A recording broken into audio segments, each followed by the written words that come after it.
Boa noite, boa tarde, bom dia. Não sei que horas você está assistindo o PL, mas sinta-se em casa. Estamos hoje fazendo a parte 2 do pré-teste do ATLS, tá? Aula passada fizemos questão 1 a questão 20, agora nós vamos fazer questão 21 a questão 40. Sempre comentando, sempre elencando os pontos que devem ser levados em consideração, tá? Então, vocês vão marcando aí, enfim, não sei como é que vocês estão fazendo em relação à anotação, mas como as aulas vão ficar gravadas, inclusive a parte 1 já está no YouTube, eu coloquei hoje, também vou colocar essa parte 2 no YouTube para a galera, então vai ficar mais fácil de, digamos assim, de se organizar para estudar, né? Que vai ficar lá no YouTube, até quem não é assinante vai lá, vai conseguir assistir essa aula.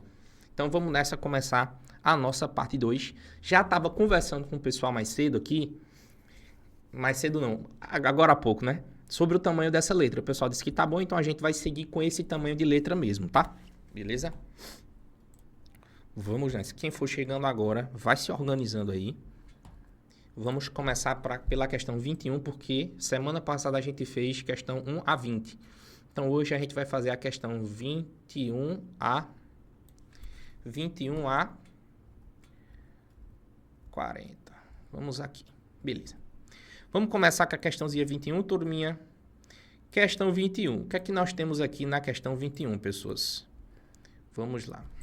Um homem de 23 anos foi ferido com 4 facadas no lado superior direito do tórax durante uma briga e foi levado de ambulância para um hospital com capacidade cirúrgica completa. Isso é muito importante para ele, né? Então, ferimento penetrante por arma branca no tórax superior direito. Seus ferimentos são todos acima da linha axilar média. Da linha mamilar. Ele está entubado com um dreno de tórax e ressuscitação fluídica foi iniciada com 2 acessos calibrosos periféricos. O SG-FAST não revela lesões intraabdominais. Lembra que a gente faz o SG-FAST em que etapa no ABCDE? No C, né, turma? Sua pressão é 60/0, ou seja, extremamente chocado, né? Com a frequência cardíaca de 160. Um choque hipovolêmico hemorrágico, provavelmente, né? Porque se fosse um neurogênico, essa frequência estaria normal ou baixa. Frequência respiratória, 14, mas como ele está entubado, a frequência a gente não vai levar tanto em consideração. 1.500 ml foi drenado do tórax direito, ou seja, hemotórax maciço, não é isso? A partir de 1.500 ml, turma, isso é definição, dá olha para mim. Definição. Conceito. Conceito é conceito. Hemotórax maciço a partir de 1.500 ml drenado, do ponto de vista conceitual. Então, a gente tem um paciente com hemotórax maciço que está chocado. Qual o próximo passo aqui para ele?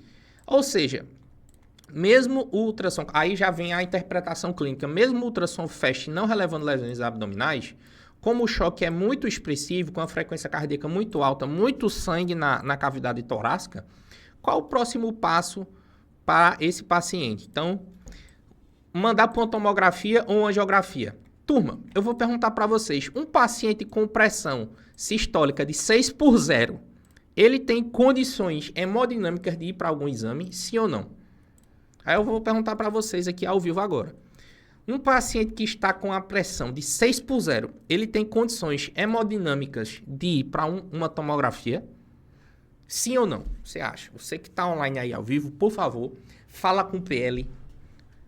Isso aí, galera. Não tem condições hemodinâmicas. Então, por mais que fosse uma alternativa geral boa, não tem condição hemodinâmica disso, tá? Então, a gente já vai arriscar essas duas alternativas aqui.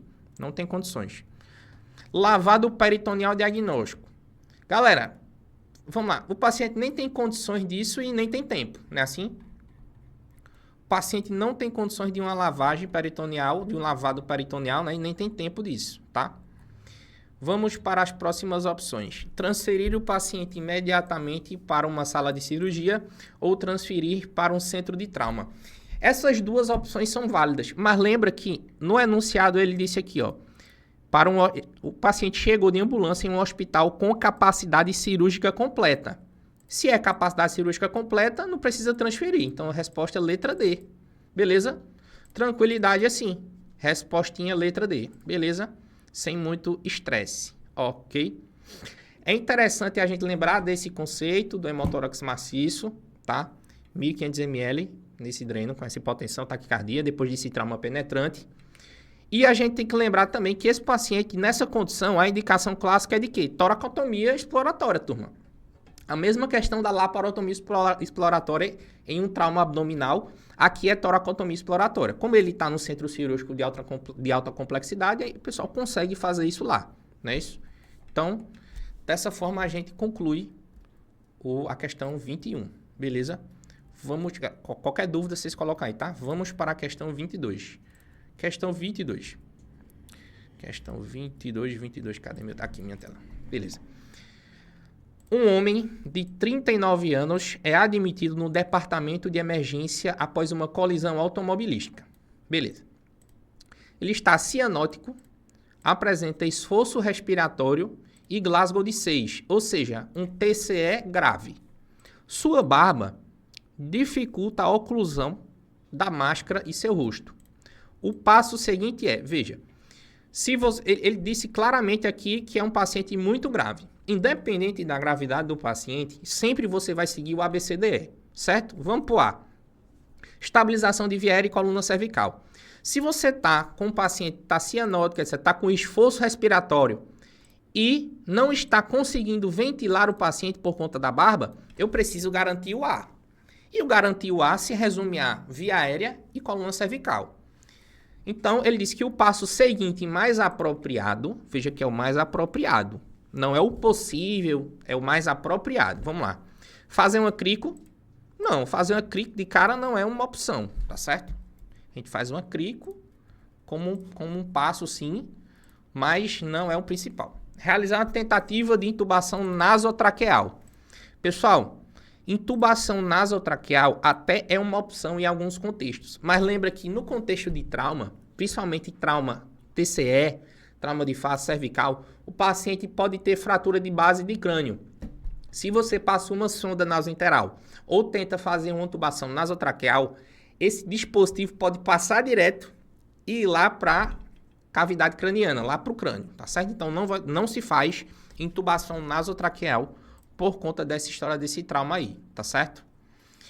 Outra alternativa, ventilação com bolsa, válvula mágica até ser excluída lesão cervical. Não, a prioridade não é excluir lesão cervical nesse caso, a prioridade é o A. Então a lesão cervical ela fica em segundo plano, se vai ser possível ou não, a gente precisa fazer o quê? Estabilizar a cervical dele e garantir a via aérea. Letra D, restringir a mobilidade cervical do pescoço, verdade.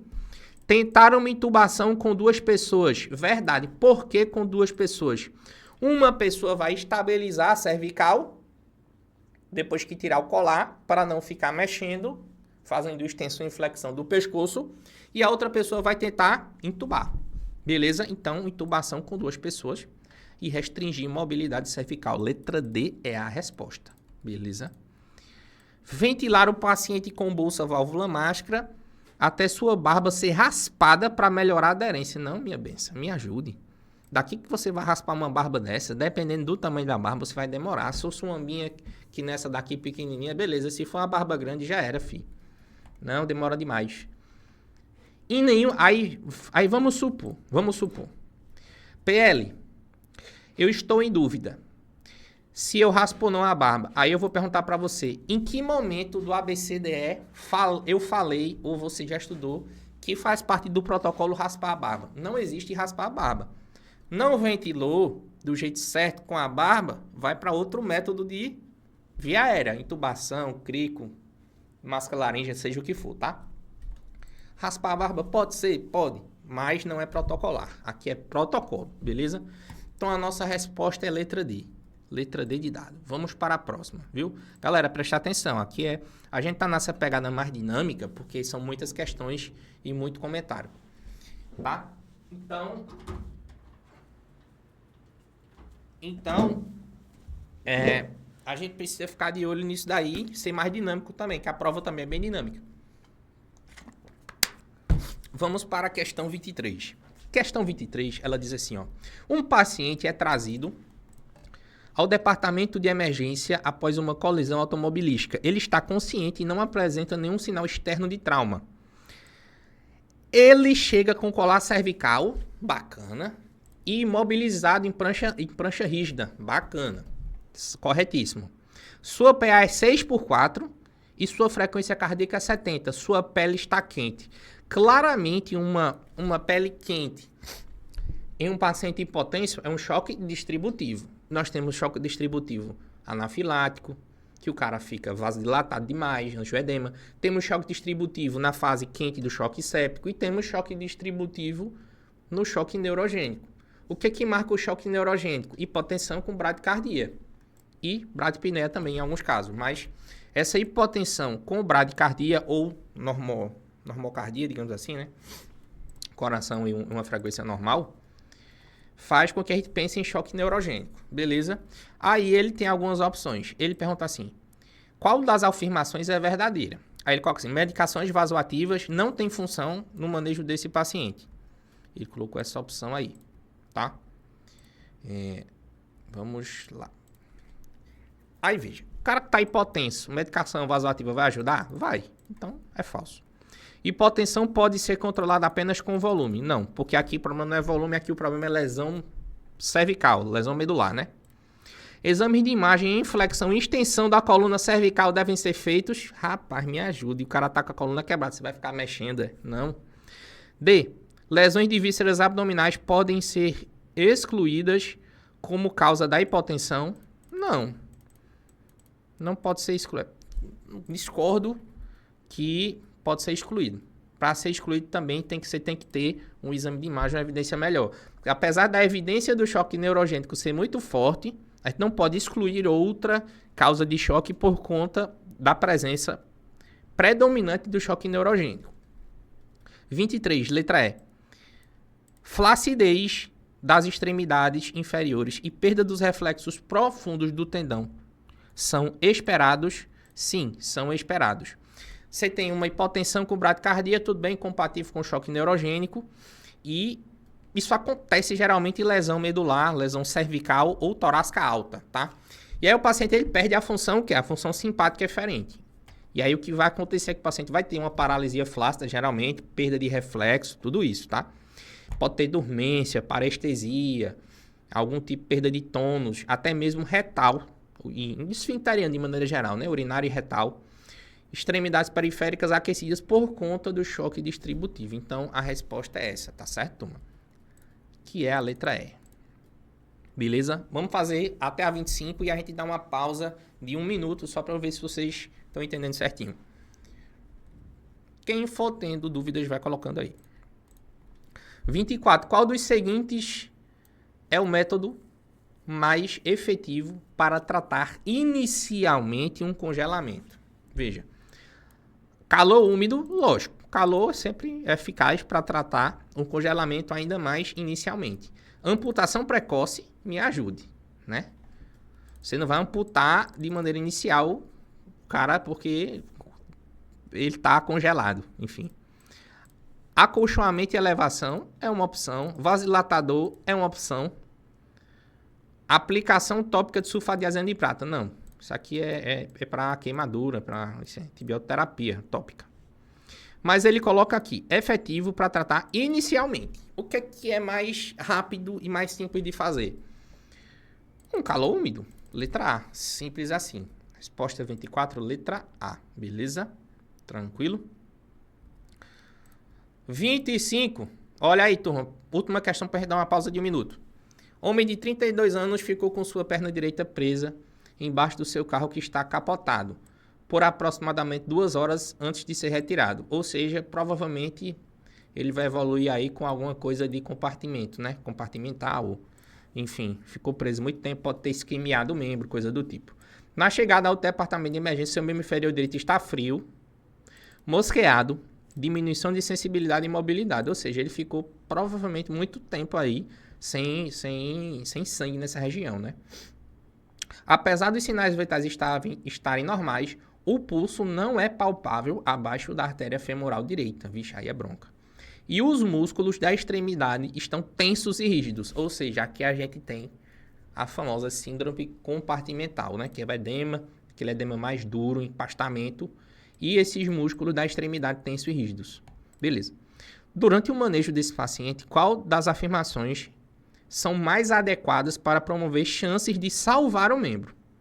Vamos lá. Tração esquelética, não, porque não tem fratura. A gente não viu o sinal de fratura. Aqui a gente está diante de uma síndrome compartimental. Droga anticoagulante ou trombolítico, nenhum dos dois, por enquanto. Realizar consulta cirúrgica para a fasciotomia do membro inferior direito. Transferir paciente para um centro de trauma que fica a 120 km de distância. Veja, o que foi aproximadamente, ele não disse em que local tá, né? Veja, vamos pressupor, se ele tá em um local bom ou ruim, não importa. Porque nesse momento, a única coisa que vai talvez salvar isso daqui é uma escarotomia ou fasciotomia. Lembrar que isso acontece mais em esmagamento e choque elétrico. Então, a única coisa que vai conseguir nesse momento tentar salvar o membro dele vai ser realmente a fasciotomia, tá? É uma questão meio troncha, mas ele foi claro, né? Durante o manejo, qual das afirmações são mais adequadas para promover chance de salvar o membro? Tração, anticoagulante, trombolítico, nada disso vai salvar o membro. Nem transferir o paciente vai salvar o membro. O que vai salvar vai ser a consulta cirúrgica para a fasciotomia. Beleza? Letra D. Turma, até aqui, alguma dúvida? Estamos, por enquanto, kits. Posso seguir? Se eu puder seguir, fala sim no chat e a gente passa para mais 5 questões. São só 15, são só 20 hoje, já foram 5, só falta 15. Rapidinho a gente acaba. E vamos comentando as questões, beleza? Qualquer dúvida que você tiver, ó, dá ali no chat que a gente volta. Beleza? Vamos nessa. Continuando a nossa história da nossa resolução 26.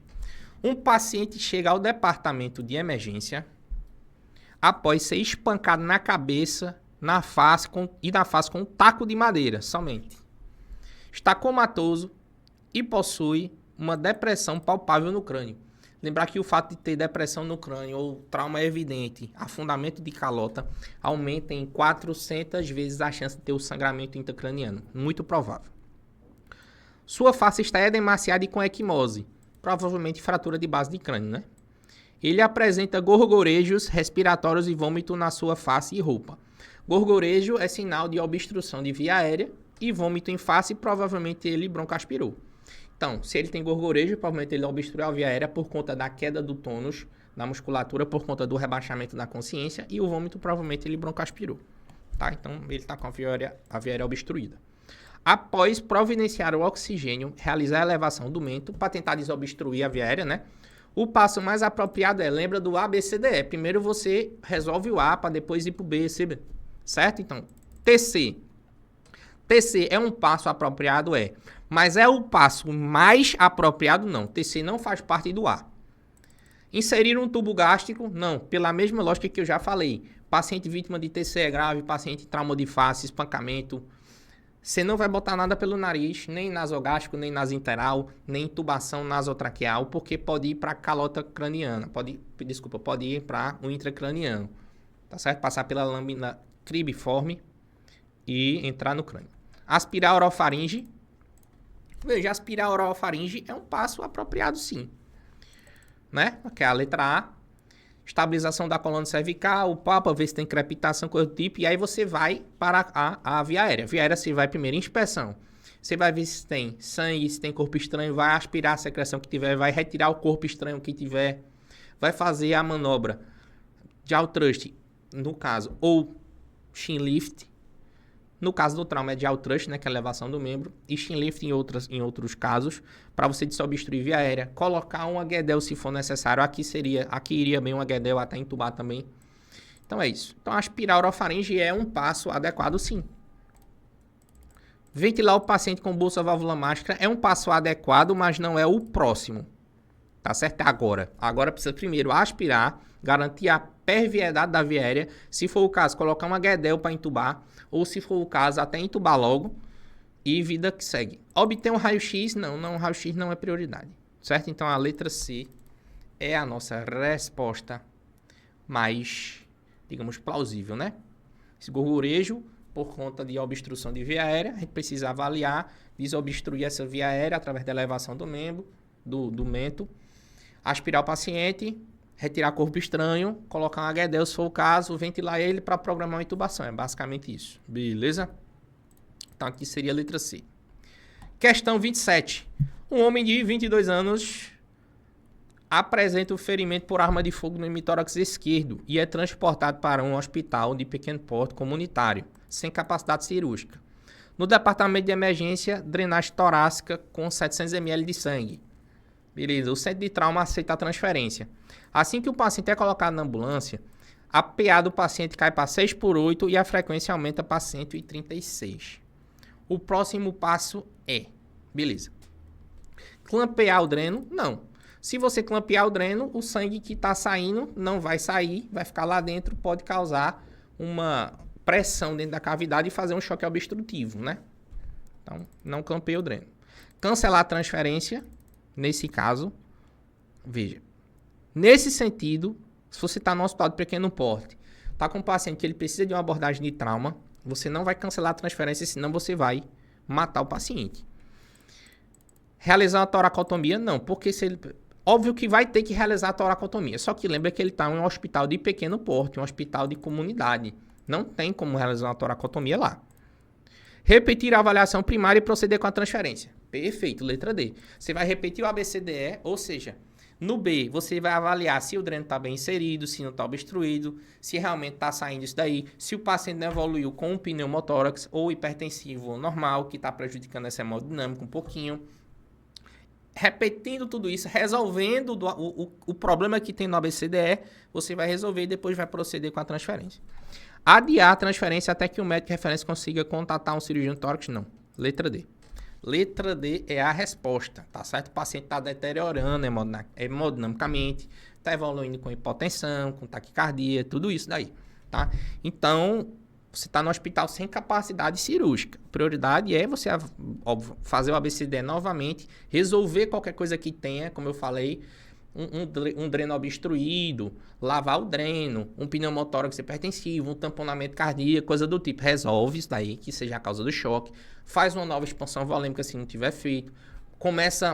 Vai fazendo transfusão sanguínea. Vai levando o paciente na transfusão, coisa do tipo, tá? E mantém a transferência, porque ele vai precisar de uma toracotomia, né? Cancelar a transferência, nada do tipo, nem clampear, nada disso, tá certo? Então, o que vai salvar a vida dele vai ser a toracotomia, mas nesse momento, no hospital de pequeno porte, ele refaz o ABCDE e faz a transferência, beleza? Lembrar que qualquer dúvida que vocês tiverem, coloquem no chat. Continuando, 28. Homem de 64 anos é envolvido em uma colisão automobilística em alta velocidade e é ressuscitado inicialmente em um hospital comunitário, novamente, sem capacidade cirúrgica. Ele está com TCE fechado. Glasgow de 13, TCE leve, tá certo? 13, 14 e 15 é TCE leve. 9 a 12 é moderado, abaixo de 9, ou seja, 8 para baixo, a partir de 8 é grave.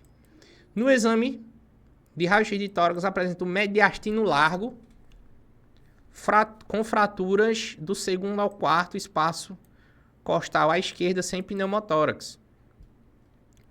Após iniciar a ressuscitação com fluidos, PA 11,7, frequência 100, cardíaca, né? Respiratória 18.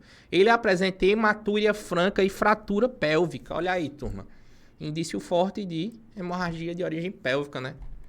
Você decide transferir o paciente para uma instituição com capacidade de atender. Beleza. A instituição fica a 128 km de distância. Antes de transferir, você deve primeiro entubar. Veja, o entubar pode ser entubado ou não. Isso vai depender se ele está com APEV ou não precisa entubar. Mas aí ele coloca, você deve primeiro entubar. Seria uma opção, beleza? Mas vamos lá. Realizar a LPD e FAST. Também precisa fazer isso. Dreno de tórax. Se for o caso, drena. É uma questão mal feita, tá, turma? Vale ressaltar. Ligar no hospital de referência. Queira receber o paciente e falar com o cirurgião. Sim. Discutir a conveniência de transferir o paciente acompanhado da família. Não. Então, veja. Nesse contexto aqui, vamos avaliar. Ele disse que o paciente está com o TCE fechado e tal. Glasgow 13. Glasgow 13, teoricamente, o cara está falando e tal. Se ele não tem nenhuma evidência de obstrução de via aérea, não precisaria entubar. Então, vamos descartar essa A. Realizar LPD e FAST. Lavagem peritoneal, não. Seria mais o FAST. Então, vamos descartar a letra B. Drenagem de tórax, veja, ele não disse que tem evidência de pneumotórax ou hemotórax, porque ele falou assim, mediastino largo com fraturas do segundo ao quarto espaço intercostal, mas sem pneumotórax. E não descreveu nada que vá fazer a gente pensar em hemotórax, então também não. Ligar no hospital que irá receber o paciente e falar com o cirurgião. Sim, isso precisa ligar, né? Até para saber se dá para transferir, saber se aquele hospital está com capacidade para resolver esse problema, tudo isso. É questão que eu não achei bem feita não, tá, turma? Mas a gente não tá aqui para brigar com a questão, vamos resolver. Vamos botar a letra D, beleza? Outra coisa, isso aqui cai muito na prova do ATLS, tabelinha de choque. Aí ele falou, uma hemorragia de 20% do volume sanguíneo do paciente, geralmente é associada a... Aí a gente vai ter que dar uma pausa rapidinho para mostrar a tabela de choque, tá, turma? Agora, ó, vamos lá. Tabelinha de choque, vamos lá. Nós temos 4 classes de choque. Ele falou de perda de 20%, não foi? Bom, perdas de 20% a 30%, desculpa, de 15% a 30% são classe 2, que geralmente o paciente perde de 750 a 1500 ml, né? O paciente fica com a frequência de pulso mais alta, 100 a 120, um ataque cardíaco leve, né? Fica com a pressão arterial normal, ou seja, a pressão arterial, turma, isso já é um insight para vocês. Quando ela começa a se alterar, já é classe 3 para frente, tá? Então, PA não é confiável para você inferir se o cara tá perdendo sangue. Pressão de pulso diminuída, olha, isso aqui já é importante, né? Primeiro marco da pressão de pulso. Frequência respiratória já bastante aumentada, né? Não absurdamente, mas 20 a 30 já está bastante aumentada. Uma diurese já diminuída, de 20 a 30 ml por hora, mas ainda com diurese. Paciente pouco ansioso e aqui você precisa fazer reposição volêmica com cristalóide. Então, assim, paciente com taquicardia leve, pressão de pulso diminuída, discretamente ansioso é esse paciente do 20%, tá? Então, ele coloca o que aqui? Hipotensão vai ter? Não. Confusão mental? Não. Oligúria? Não, o paciente ainda urina, né, turma? O paciente ainda urina. Necessidade de transfusão, não. A gente viu que até 30% do volume do sangue a gente faz o quê? Só cristalóide. Taquicardia, verdadeiro. Resposta letra D, né? De acordo com a nossa tabelinha. Beleza? Se tivesse hipotensão, já teria que ser uma perda maior que 30%, né? Maior que 30%, para ter hipotensão, né? Beleza? Lembra que essa tabelinha aqui, turma de choque, uma tabelinha aqui. Tire print, pesquise na internet, pause o vídeo. Você precisa saber bem essa tabela, porque essa tabela cai muito na prova do ATLS e para a vida também. Primeira coisa, turma, que se altera em relação ao o cara que perde sangue inicialmente é o quê? O tempo de enchimento capilar. Tá certo? O paciente começa com o tempo de enchimento capilar alterado. E aí daí para frente tem outras alterações. Mas o tempo de enchimento capilar é um bom parâmetro, tá certo? Vamos lá, questão 30. Qual das afirmações a respeito da infusão intraóssea é correta? Verdadeira. Apenas cristalóide pode ser infundido? Não. Intraósseo você pode infundir um bocado de coisa. Tá certo? Não é só cristalóide. Você pode fazer sangue, hemoderivado, medicamento, outras coisas. Várias coisas. Não é só sangue, não é só cristalóide, tá? Vamos lá. A aspiração da medula óssea confirma o posicionamento adequado da agulha? Sim. Mesma coisa, se você está pegando uma central no paciente, o que é que confirma que está lá? O sangue venoso, quando você funciona. Já no intraósseo, o que é que confirma que está lá? Quando você aspira a medula óssea no acesso intraósseo, beleza? Então, letra B é a resposta. Eu colocaria a letra B até agora. Infusão intraóssea é uma via de administração de volume preferida em crianças pequenas. Aí você que não tem um conhecimento bom de criança, você poderia achar que é. Mas veja, é uma via alternativa e rápida, tá certo? Uma alternativa e rápida. Mas não é a via de preferência. Veja o que ele falou. Ele foi claro. Intraóssea é uma via de administração preferida. Não é preferida. É uma viável, mas não é preferida. Preferida é intravenosa. Em todo mundo, tá? Infusão intraóssea deve ser utilizada indefinidamente. Uma questão ruim, assim, uma questão mal feita, né? Indefinidamente, enfim, não tem nem o que explicar aqui direito. é edema de tecidos moles ao redor do local da inserção do cateter de trócio. Não é um motivo para descontinuar a infusão. Falso. Por quê? Se você tem um edema desses tecidos ao redor dessa punção, é um sinal de que o acesso está o quê? Extravasando. A mesma coisa acontece com o acesso periférico também, né? Se o acesso está ali inchando, ficando meio roxo, meio vermelho, doloroso na região, tá fora. Isso indica que o posicionamento está inadequado, né? Isso, então, não pode continuar, não. Tá certo? Então, questão 30, nós marcaremos a letra B de bola. Aspiração de conteúdo da medula óssea confirma o posicionamento da agulha, sim. Beleza? Tranquilidade. Vamos para a 31. Vamos aproveitar ele colocou assim, peraí. Deixa eu dar uma pausa que alguém falou aqui. Cadê minha... PL no pause. Aprendi que é não aspirar. PL no pause. Aprendi que não aspirar a medula não significa erro de punção. Se o líquido flui sem resistência, é um acesso pévio. Mas a letra B é mais correta. Perfeito. Eu também fiz o pause recentemente, acho que foi em outubro. Eu lembro disso também. Fiz pela Sociedade Pernambucana de Pediatria. Lembro bem disso. Se está pérvio, se está sem resistência, se está sem edema no local. Mas aí, Ricardo, aí eu já vou falar. Esse pré-teste da TLS, você percebe que em várias questões não é bem feito, né? Tem questões assim, tipo, que várias são viáveis, mas ele meio que quer a que é mais rápida, a que tu tem que fazer agora. Enfim, não é tão bem feita a prova, sabe? Eu percebo que não é tão bem feita quanto outras provas. Eu já acho as provas e os pré-testes, assim, tanto do PAUS quanto da CLS, bem mais elaborado, bem melhor elaborado do que do AT. Isso é uma opinião minha. Eu vou fazer o ATLS nas próximas semanas aí. Vai ser minha renovação, na verdade, eu já fiz uma vez. Mas eu acho as provas do AC e do PAUS mais condizentes do que a prova do AT. Ela confunde menos. A prova do AT tem muitas questões assim que confundem. Você fica meio... Não entendi, não. Mas é a vida e você está correto, realmente. Fluiu bem, acabou-se. Não é isso? Perfeito. Vamos para frente. Questão 31. Uma mulher jovem apresenta uma lesão craniana severa como resultado de uma colisão automobilística no departamento de emergência Glasgow 6. TC é grave, né, turma? Sua PA 14,9, frequência cardíaca 80. Então, aqui a gente já tem um indício de que... De nada, né? De nenhum choque. Beleza? Por enquanto. Ela está entubada sob ventilação mecânica. Suas pupilas têm um diâmetro de 3 milímetros, reagente à luz. Pupila isofotorreagente, né? Não há nenhuma outra lesão aparente. O princípio mais importante a seguir no manejo do TCE é... Beleza, aqui a gente vai precisar entender, turma, o manejo do neurocrítico. Eu tenho uma aula exclusiva sobre o manejo do neurocrítico, medidas de neuroproteção, que são muito importantes. Das medidas de neuroproteção, são várias que importam. Cabeceira elevada, evitar fluido hipotônico, a questão da natremia, controlar bem, controlar a glicemia, hipotensão, evitar hipóxia, evitar hipercapnia porque causa vasodilatação cerebral. São várias medidas de neuroproteção. Mas o que é que ele coloca aqui? Ele coloca como sendo o princípio mais importante.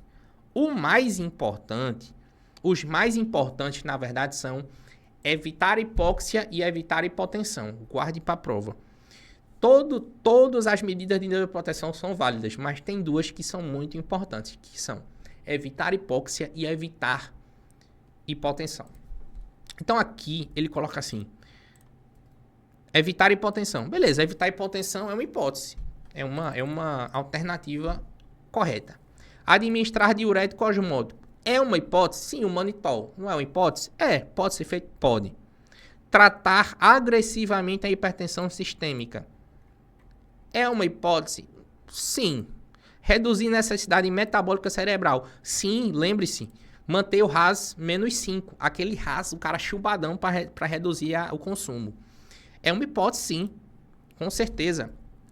Fazer a distinção entre hematoma intracraniano e edema cerebral. Aqui não é... Enfim. Vamos lá. De 4 opções que são válidas, ele coloca o princípio, turma, mais importante. Quais são os dois mais importantes? É evitar hipóxia e evitar hipotensão. Então, aqui a resposta é evitar hipotensão. Beleza? Lembrem-se disso. E lembre-se que tem outros princípios do manejo do neurocrítico. 32. Uma mulher de 33 anos se envolveu em uma colisão automobilística frontal. Foram necessários 30 minutos para retirar a mulher do carro. Rapaz, foi bronca. Após a chegada do departamento de emergência, sua frequência cardíaca é 120 e a sua PA 9/7. Beleza, já tem indício de choque, né?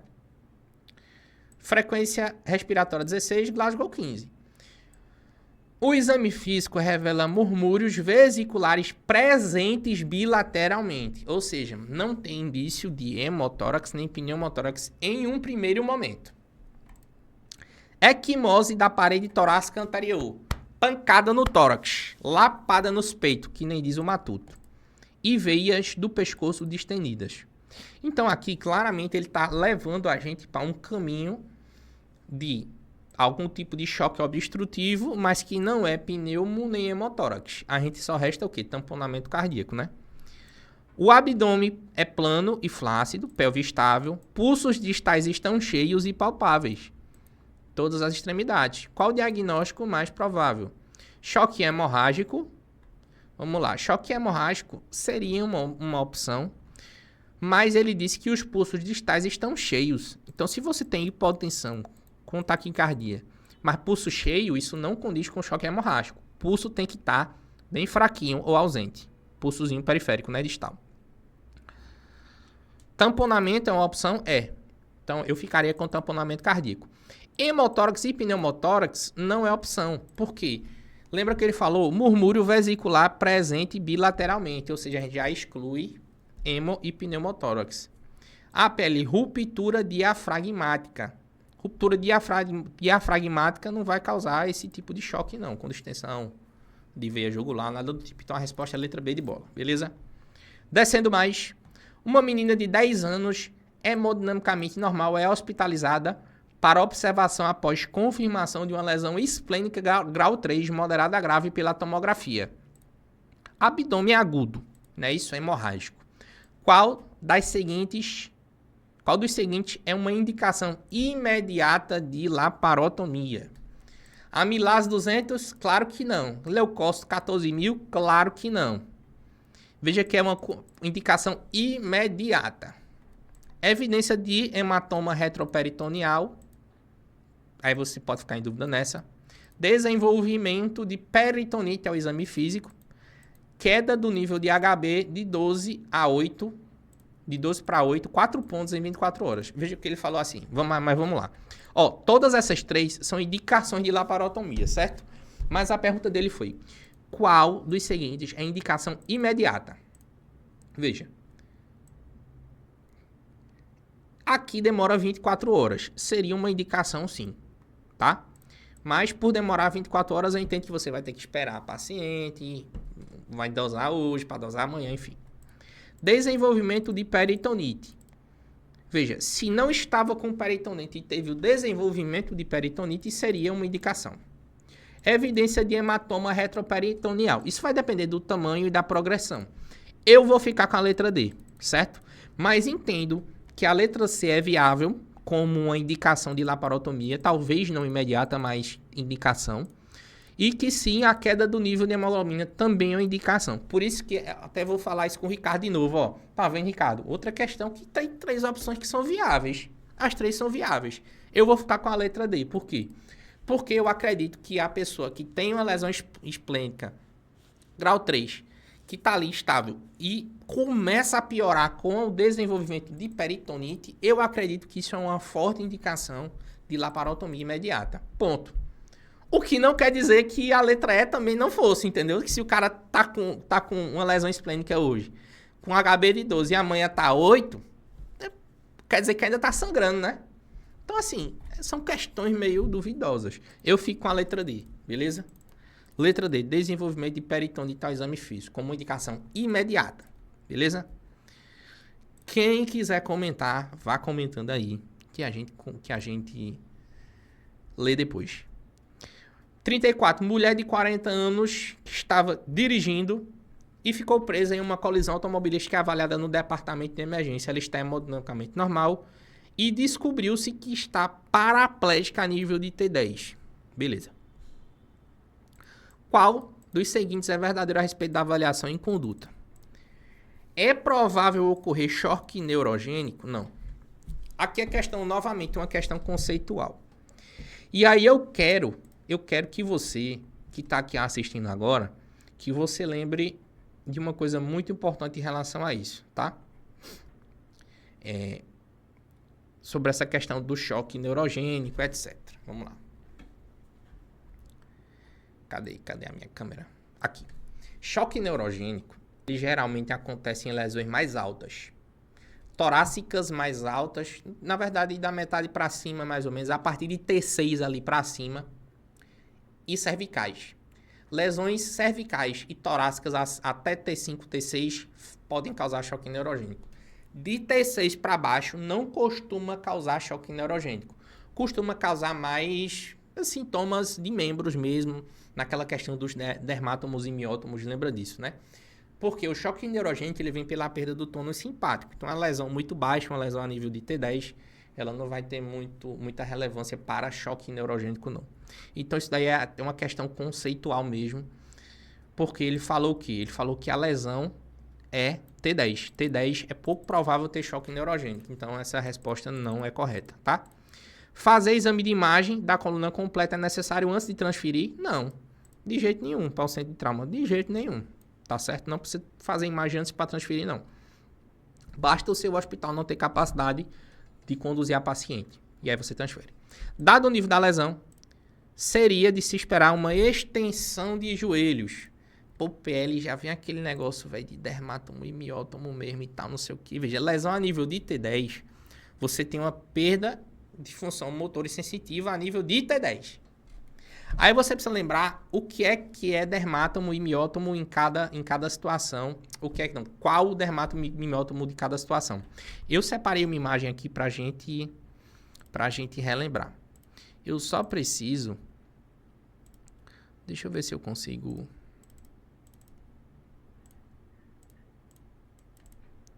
Deixa eu ver se eu consigo colocar aqui. No Chrome. Porque eu deixei uma abazinha aberta aqui com essa história do dermátomo e miótomo. Olha que interessante isso aqui, ó. Eu vou até cobrir meu rosto por enquanto. Ó. Você tem lesões de dermátomo e miótomo a esses níveis, ó. Vamos lá, vamos acompanhar comigo, ó. C2, C3, C4, C5, T1, T2. A lesão dela é a nível de T10, ou seja, nível de, no máximo, finalzinho do torácico, né, ali. Ou seja, joelho, turma. Joelho é L, não é isso? L3, L4, L2, por ali. Joelho é L, turma. Então, o que foi que ele falou na questão? Vamos lá. Falou na questão que, ó, dado o nível da lesão, seria de se esperar uma extensão de joelhos. Extensão de joelhos, não, porque se lesionou acima, dali para baixo não funciona. Então não tem extensão de joelho, né? Não é isso? Ela não teria extensão de joelho, beleza? D. Movimentação em bloco usando 4 pessoas é uma abordagem segura para restringir os movimentos da coluna enquanto mobiliza o paciente. Perfeito. É a log roll que chama, né? Que é aquela técnica do ATLS de você virar o paciente em bloco. Reflexo bulbocarvenoso indica um prognóstico melhor. Veja, reflexo bulbocarvenoso em algumas bibliografias indica o quê? O fim do choque medular. Mas assim, prognóstico melhor eu acho que é muito forte. A resposta seria a letra D, movimentação em bloco, né? Não é isso? Movimentação em bloco. Vamos ver um pouco sobre essa movimentação em bloco. Eu separei um conteúdo aqui para vocês. Deixa eu ver aqui, só um segundo.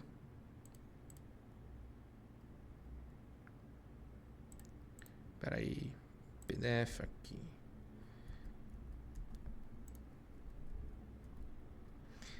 Desse canalzinho no YouTube aqui, ó. Deixa eu diminuir aqui a tela para vocês. Vocês darem uma olhadinha, né? Canal da galera aí, ó. Fortalecer o canal da galera APH Brasil, né? Instituto Brasileiro de APH. Aí o pessoal vai fazer uma demonstração aqui de um rolamento em bloco, né? Vamos lá, ó. Então, você percebe que tem uma pessoa segurando a cervical, outra vai pegar no ombro e na pelve, na lateral, vai virar o paciente, não é isso? Beleza? Aí ele tá explicando aí como é que funciona, prancha. Então, depois de vocês deem uma olhadinha nesse vídeo aqui, ó. Como realizar um rolamento 90 graus, né? Com apenas 2 socorristas. E tem um vídeo com 4 socorristas também. Mas esse com 2 é interessante porque muitas vezes a gente tem restrição de pessoas no plantão, né? Então ele coloca e tá explicando aí. Sempre a cervical tem que ficar uma pessoa, turma. Como tá aqui, ó. Rolamento em bloco, cervical sempre sem mexer muito. E ele vai voltar, ó.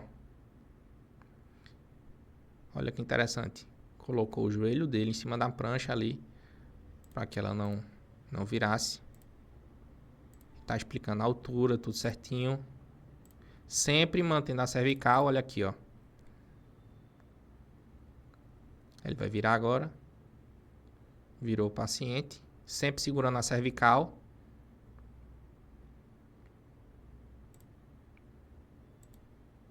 Ele tá comentando aí.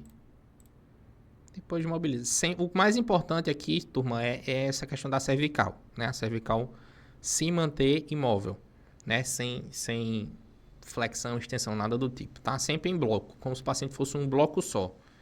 Ele vai se movimentar meio que sempre em bloco, beleza? Muito importante essa questão aí. Ok, cadê o gente? Cadê minha câmera? Estamos aqui, beleza. Ok. Então, letra D. 35. Paciente vítima de trauma chega ao seu departamento de emergência com estridor respiratório e suspeita de lesão cervical. Estridor respiratório é sinal de obstrução de via aérea, assim como gorgorejo, coisa do tipo, que a gente já viu em outra questão. Saturação de oxigênio 88 com máscara alto fluxo. Próximo passo é, veja turma, entubar, né? O paciente está com máscara não reinalante, alto fluxo, desaturando e com sinal de estridor, de obstrução, aí tem que entubar. Aplicação de tração cervical, não. Traqueostomia, não. Drenagem tórax, não. Manter oxigênio 100% e fazer raio-x, não. Restringir mobilidade da coluna cervical e estabelecer via aérea. Correto, corretíssimo. Lembra do A. O A é o quê? Coluna cervical e via aérea, né? Perfeito. Próximo. Próxima questão. 36. Estamos acabando, hein? Regra dos 9 nas crianças. Eu falei dessa regra dos 9, turma. Eu falei dessa regra dos 9 na aula de queimados. Na aula de queimados. Tem até uma foto aqui, ó. A foto da regra dos 9 na criança é aqui, ó. Que a cabeça da criança ela é muito grande proporcionalmente ao corpo. Aí na área de superfície corporal queimada, a cabeça, frente e costa é 18%. Frente mais costa, né? E a frente é 9%, as costas é 9%, entendeu? É isso que ele quer, que ele quer da gente na questão dessa questão da regra dos 9, tá? É isso que ele quer da gente.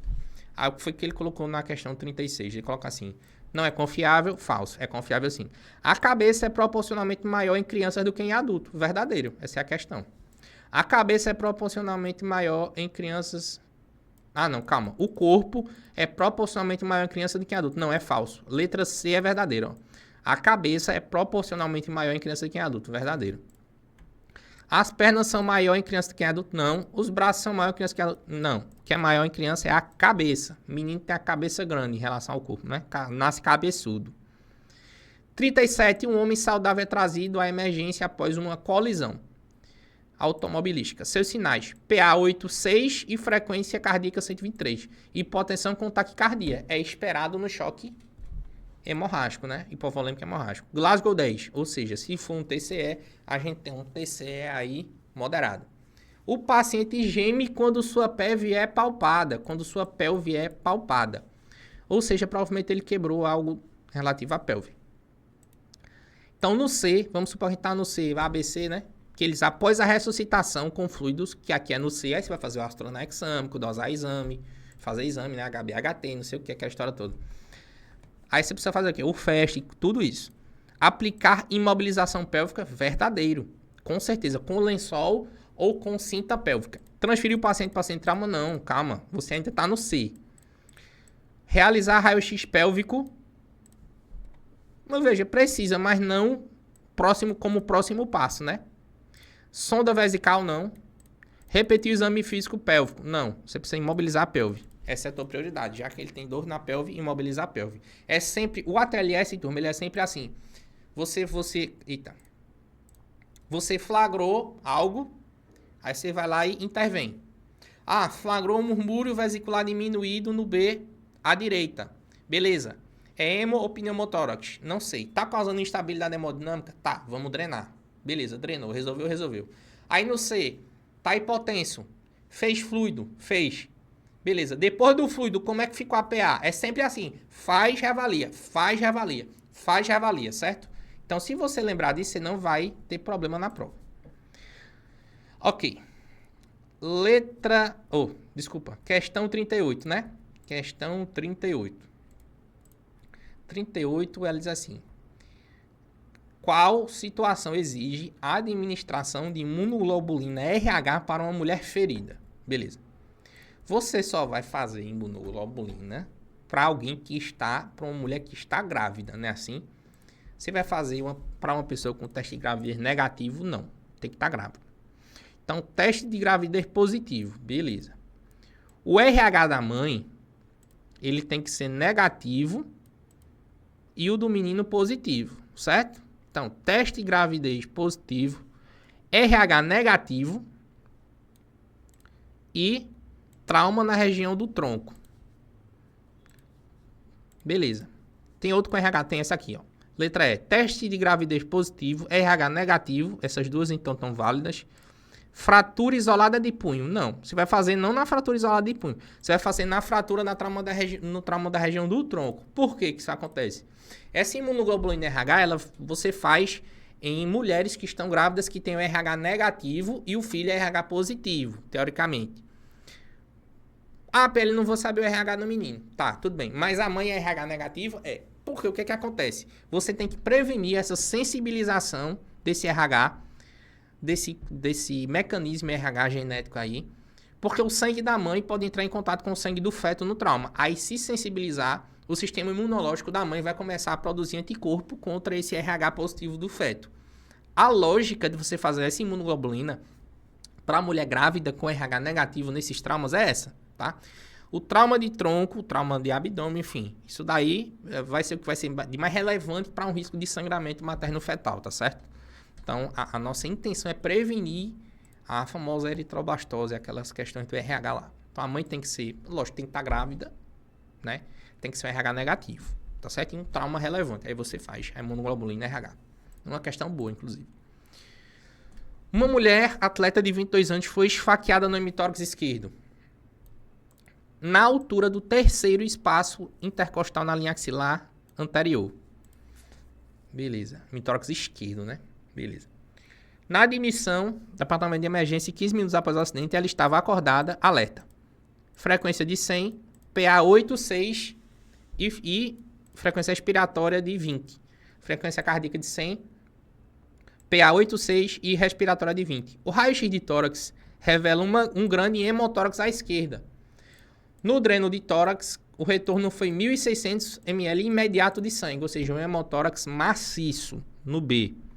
O próximo passo é toracoscopia, a ortografia. Turma, inicialmente não, né? Que é o próximo. Inserir um segundo dreno de tórax à esquerda. Seria uma opção? Depende. Isso é relativo. Mas vamos analisar o resto. Preparar uma toracotomia exploratória. Realizar TC de tórax. TC de tórax, a ortografia e toracoscopia a gente vai cancelar. Veja, inserir o segundo dreno é uma opção? É. Mas se o primeiro dreno está drenando direitinho, não precisaria de um segundo dreno. Então, eu ficaria com preparar uma toracotomia exploratória. Mas, veja como essa questão é. Ela diz o próximo passo no manejo dessa paciente. Se você está no B ainda, teria que ter o C, o D, o E, enfim. É uma paciente que vai precisar de toracotomia. Eu vou colocar a letra D. Novamente, uma questão que deixa a desejar na elaboração aí, no protocolo, né? Última questão, e não menos importante, um menino de 6 anos está andando na rua e é atingido pelo para-choque dianteiro de um veículo a 32 km por hora. Qual das seguintes afirmações sobre esse paciente é verdadeira? Provavelmente um tórax instável? Não. Por que não? Criança, turma. Criança tem uma caixa torácica muito flexível, uma parede torácica cartilaginosa muito elástica. Dificilmente uma criança vai quebrar a costela. É esperado contusão cardíaca sintomática? Não. Contusão cardíaca não é muito esperada em criança, não. Contusão pulmonar é mais comum. Contusão pulmonar pode estar presente sem sinais de fratura de arco costal? Verdade, porque o arco costal da criança não é muito elástico, então o pulmão pode ser lesionado sem quebrar a costela. Transecção de aorta é mais comum do que em paciente adulto? Não.